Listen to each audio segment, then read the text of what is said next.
is how to get him. No one better than to ask her sisters for help. She gets Lincoln. But are her feelings for the guy she's after, or are new feelings beginning to develop for someone else?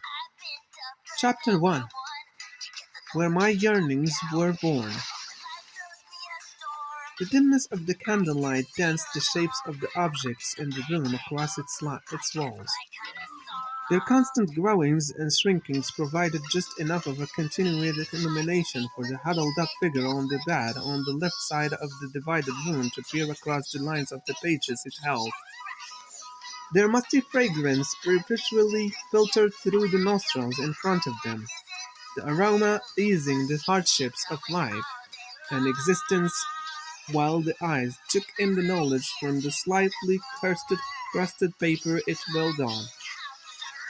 The quality of what knowledge they viewed might have looked pretty or even insignificant to some, but to the one that read it, within that abode, it was the world.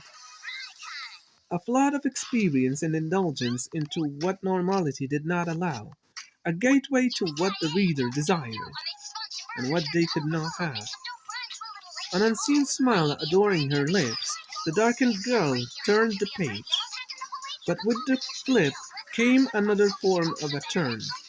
The light that flashed into the room, if ever so briefly, dashed the curve of her mouth from her lips.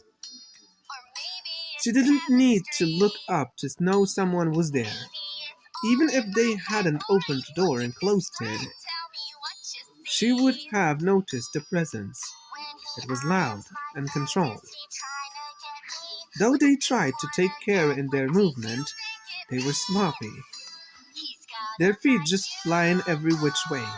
The emptiness of the vacant room allowed her to notice it more prominently than normal. Even the air changed with their intrusion. Lynn, I appreciate the effort to keep from trying to disturb me, but it is sadly at waste.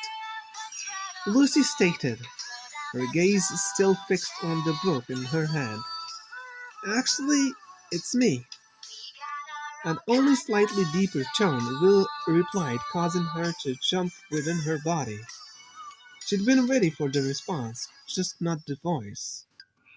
Pursing her lips, she lowered the book just enough so that she could peek over the top of the pages. Flickering in the darkness was her brother smiling nervously down at her, his hands on his hips. Hey. Good day to you, Lincoln. How are you on this fairly cloudy hour of our living expanse? Lucy responded, her book rising back up to overtake her field of vision. Oh, I'm all right, he said, scratching the back of his head. How are you? Until a moment ago, I was overwhelmed with emotions of distance and ecstasy. Now I am addicted. Oh, I'm sorry. It's all right, Lincoln. This travesty will mend.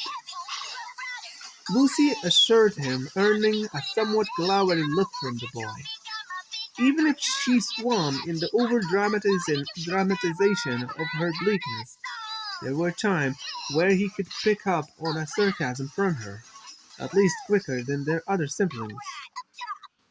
Is there something you wished to speak with me about?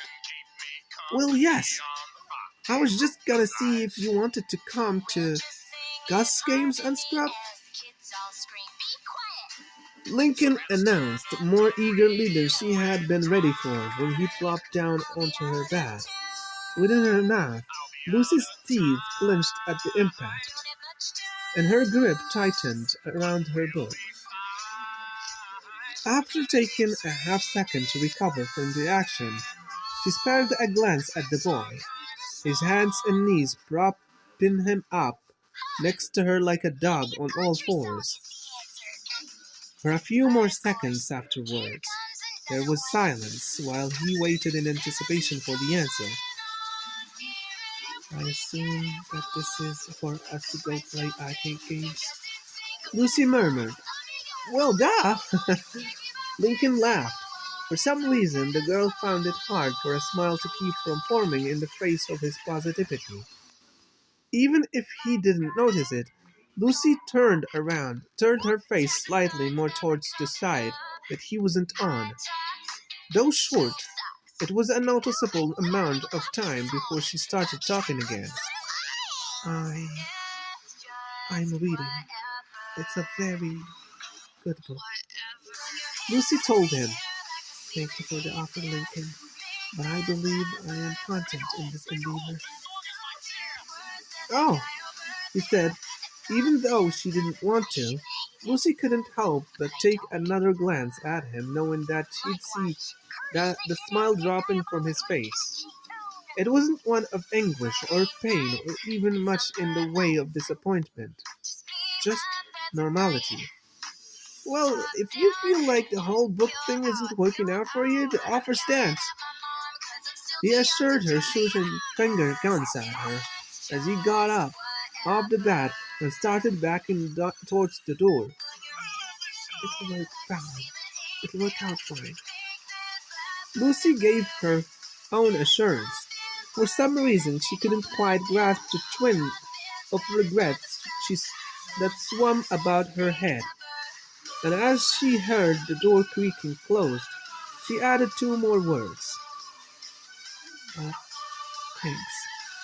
It was hard to tell with the speed at which the door was shutting, but Lucy could have sworn she heard it stop for a fraction of second before it latched closed. Looking back down into her reading material, she fell silent again, but her mind was not so tame. She wasn't quite sure why, but she felt a bit bothered by the interaction. Had it been Lynn, it'd have been simple to just brush away the conversation, but with Lincoln it was different. He wasn't her annoying roommate, but he was still another loud. And the difference between the various siblings for some reason signaled him out as somebody that was more. Lucy shook her head. The concentration on the interaction had broken the focus of her reading. What was it? Why did it bother her? Had it been literally anybody else in the family, that sinking in her heart wouldn't have been there when she saw the smiled it. But with him it was different. How was it and why was it? Wasn't entirely clear, but it was different. Of course she valued him and his insight. After all, he was the only one that seemed to remember she existed half the time. But he was just another person, and she talked to them all as plainly as possible. Yet, she found herself perplexed, letting out a sigh as she forced her attention back to her book, the answer to all of her life's problems. The venture through words unparalleled by reality and manufacturing. Across mountains and empty leaf-littered forests she would travel, the paths craved by the wordings of the scriptures aching to those time had forgotten, in distant untraveled woods and valleys. Sittings of lonesome purity and solace, where she could absorb all the surroundings for the tales that would unfold from those that the creators of such worlds would place. It was this era of harmony that Lucy found comforting. The dancing, the dancing, the dancing to and fro between the scenarios that played out in her observation of another's dreamscape. Losing oneself to the venture of a new journey, things that the reader themselves could not be part of, could not have, that lust for something unavailable, forbidden. It drove them, satisfied them, a feeling that no one else in her family could even begin to understand. All of them devoted their time and energy to their various means of entertainment. But for she herself, she found no better way than the experience of a good book. Even if it was for from dawn until dusk, she lived to dwell within the darkened pages of her novels. Dusk, dusk, shit. Lucy hissed, particularly tossing the book away. Ripping away the curtains of the window, she could see the sun setting in the distance. Not even bothering to extinguish the candles she'd placed around the room, she pulled a few sheets of paper from out under her bed, threw open the door, and blazed silently past one of her sisters. Whoa! Where is the fire? Lynn exclaimed as Lucy darted out the front door. In confusion, she peered into their room, noticing all the candles that were set up. Oh, guess you had stepped into that one. Luann laughed as she popped in from the right with her dummy, causing Lynn's expression to flatten.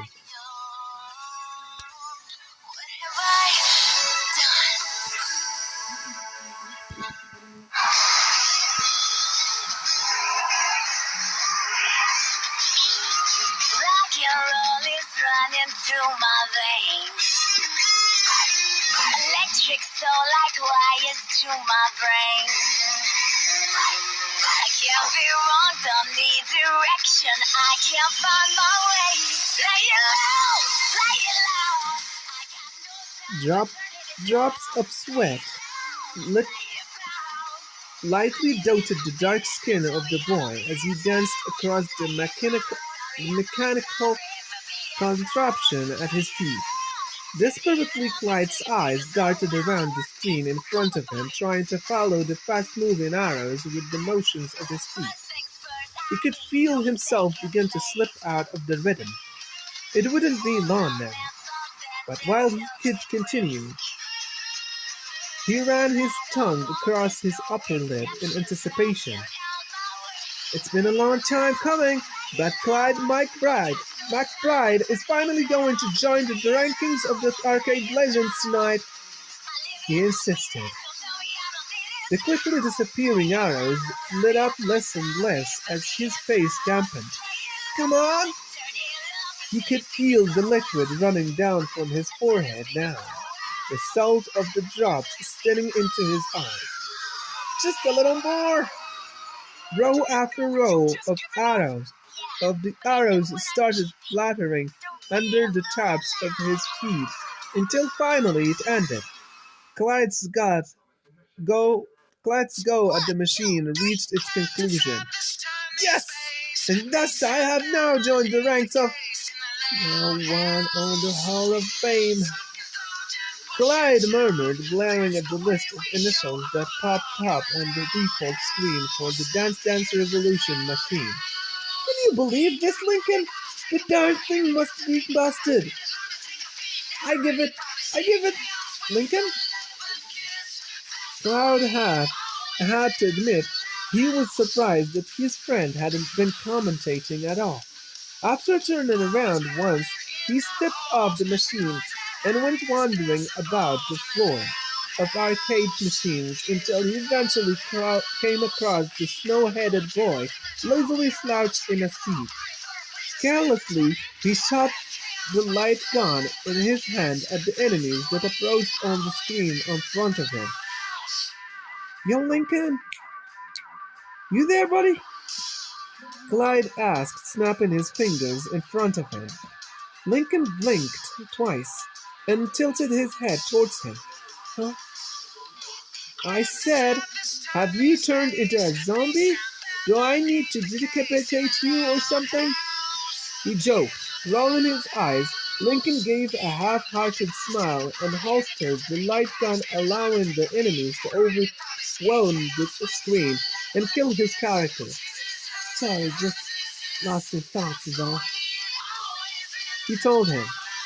What could have you so distracted from watching your best bud become the new DDR champion? Clyde asked. Oh, it's nothing. Just nothing. Come on. All right, fine. Lincoln grumbled, folding his arms over his chest. You gotta think it's silly, but I was just thinking about Lucy. I offered to take her here to hang out and, well, obviously she wasn't having that. Wow, you're right. That is silly. Why would you try to take her to come? He laughed. Lincoln's eyelids lowered a bit. Curiously, Clyde took a step towards the arcade seat his friend sat in. Dude, you alright? I just want her to hang out and have fun is all. Lincoln sighed, rubbing his arm. I know she prefers to be alone and everything, but sometimes I just think about how much happier she might be if she were. Uh, Clyde's own expression bent in concern. Hey man, I get it, but that girl just isn't built for that. Heck, out of all of them, I'm astounded you even tried with her. She's so distant and creepy. She enjoys being alone. Does she? Does she? Lincoln muttered. For about half a minute, the two just stayed where they were, in silence, with the peeps and pops of the machines around them blanketing their ears. Eventually, Lincoln sighed and hopped to his feet. Come on, buddy. Let's go see if the space machine's available. Clyde offered as they made their way past a brown-haired bluebell girl with a pizza box that looked to have Lincoln's face drawn on it.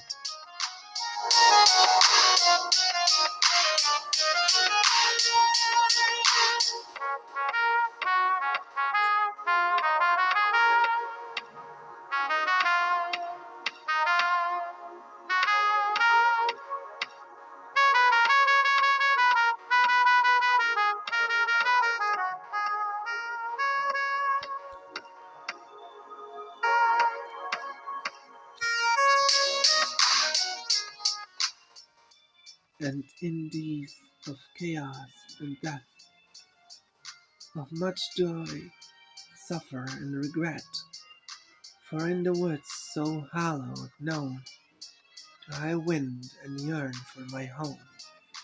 Soft applause filled the floor, signaling for the speaker to bow. These were the sounds that Lucy Loud was greeted with as she finally burst into the latest session of Got Mike Night. Thankfully, no one seemed to notice the girl slinking quietly through the crowd. She'd already missed a good portion of participants, no doubt, but she had at least made it. In a way, she might actually have to thank Lincoln for interrupting her reading. She might have missed the event entirely had her thoughts not wandered due to him. Huffing quietly, Lucy ran her fingers through her hair and eyed the person stepping off the stage. Though they were similar in height, from her angle, the lights darkened his face to a degree that she couldn't quite make out the features. Seeing her opportunity, however, Lucy shuffled her papers around in her hands, got on stage, and walked into the spotlight. With the bright beams dispersing a pale glow around the stage, she could now see just what the boy looked like. All at once Lucy froze up. His rounded head seemed to cave inwards. The eyes with how much eyeliner layered the sockets around his eyes. Though young, he was still older than her, taller at the least. Her chin had to come up to only his shoulders. His silvery hair swept across his forehead from a comb that had brushed it to the side. The clothes he wore seemed to be his gothic best, black on black, and he was looking at her.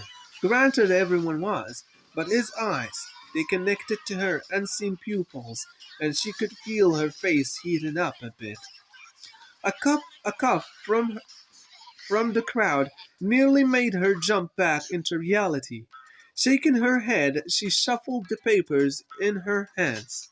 Lucy glanced up for a second to look at the boy again. His attention was now turned to another girl, one that had papers of her own, with blonde curly hair dangling over her shoulders. She assumed she assumed that she was someone that had already had her turn on the stage. But that look he gave her, one of longing and desire, she could feel it in his stare when he looked at she herself, but not nearly to the degree that she could sense it when he looked at the blonde-haired girl. For the moment, however, she forced her eyes back down to the pages in front of her. On bended knee, or root and soil. She started just loudly enough for the crowd to listen. Her eyes glanced around, but seemed to always fall back on that boy that had been on the stage before her. The snake doth strike upon they coils. The poem continued. The boy, who had been looking with so much desire towards the blonde girl, had now shifted his focus back to Lucy, who could feel a lump forming in her throat. For in the venoms of life's dread knots, the seams and ends for it doth worth. Wrath. Lucy gazed Lucy's gaze transfixed at the boy. His lightish hair glistened in the dim lighting, making it nigh impossible for her to not find him should her eyes stray. Not that they would, with how his hollow pupils had begun to suck her in, that was not going to happen without effort.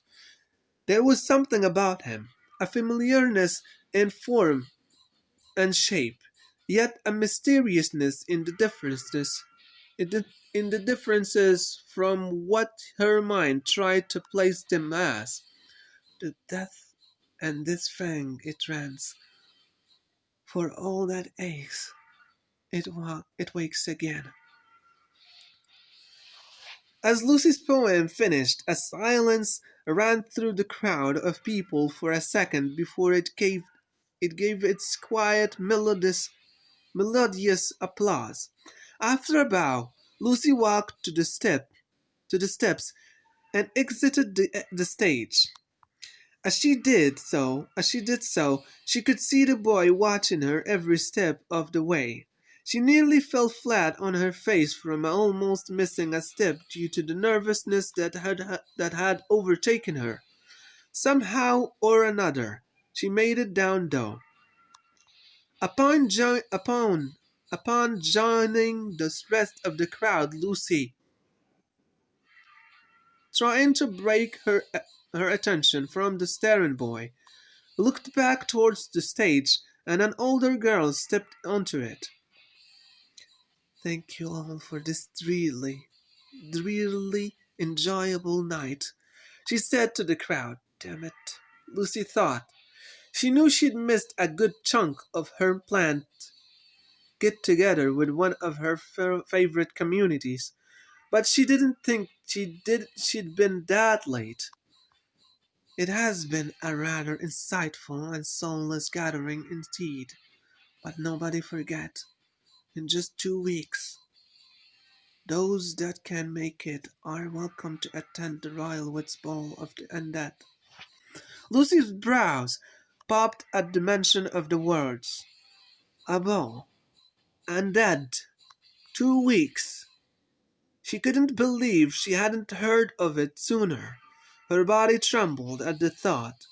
A dance for those wanting to display their love for the Maccabee, for the Mac, for the Macberry and Bizarre. That was something that she couldn't chance being as late on as she had been on her arrival this night. But a dance that would mean she should probably try to get a partner. Sure, she'd probably be allowed in regardless. But given whom she'd just found, shakily she turned her head towards the boy that she'd spied in the audience. Apparently, noticing her gaze, he looked off towards his own side, where he fixated once more on the blonde girl he'd noticed originally, and then turned his head to a blue-haired girl. Heat washing through her cheeks, Lucy turned her head back towards the stage. In the state she was in when she looked at him, she doubted talking was an option. It might end up worse than her attempts at Rocky initially were. Memories of the numerous failures darkening her cheeks further. No, what she needed was a plan. A plan, she murmured to herself as she fled out of the building with the various other clothed individuals. Ah, plan. End of chapter. Well, don't know if this is a good idea or not. I mean, it's been years since I've done a proper fanfiction, and telling, no telling if I'll stay interested enough to even keep this continued for very long. But we'll see how it goes. I do got the basic plot of the story though out and everything, so um, we'll see. Hope it's all right so far. Well, that is all for Forbidden Allure. Well, this last note here was done before the continued. It was continued and finished. I'll be reading it constantly when I get time to do it. I hope that you like my video and subscribe to my channel. And also, if you got the time, you can visit Edward18 for more stories. He's got the best stories ever. Thank you for watching, and I hope to see you soon.